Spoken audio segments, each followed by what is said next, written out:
là au Salon de l'Agriculture, Brigitte Bardot? Eh bien, écoutez, l'agriculture, c'est aussi la nature.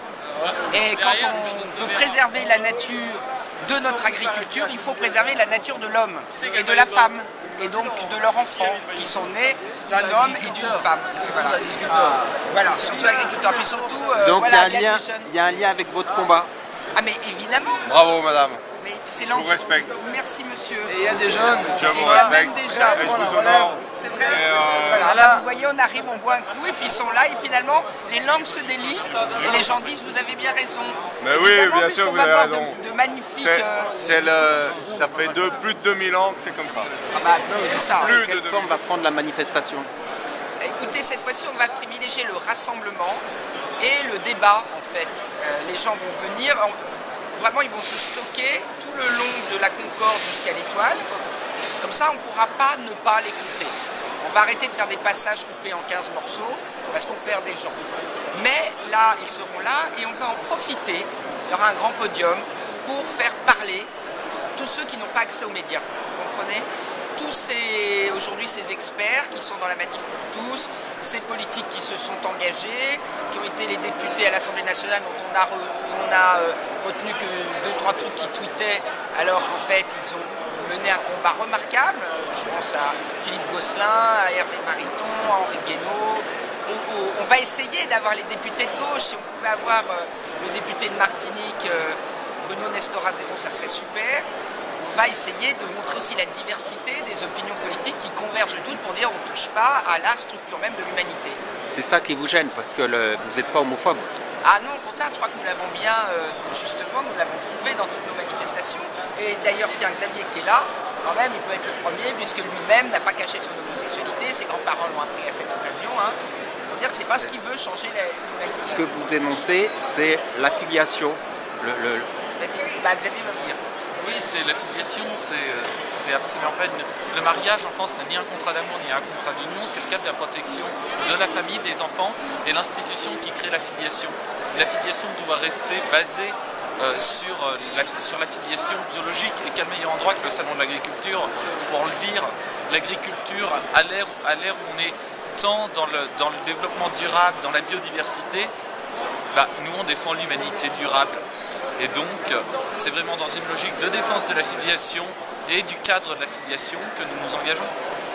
Voilà, l'altérité sexuelle, c'est de la biodiversité. Il y a des agriculteurs qui sont gays. Gays, oui, bien sûr.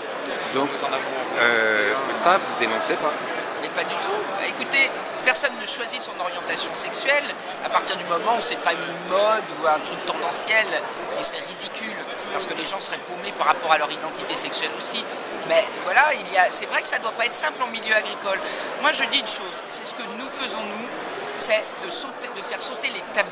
Aussi bien les tabous sur l'homosexualité, chacun a le droit de vivre comme il l'entend.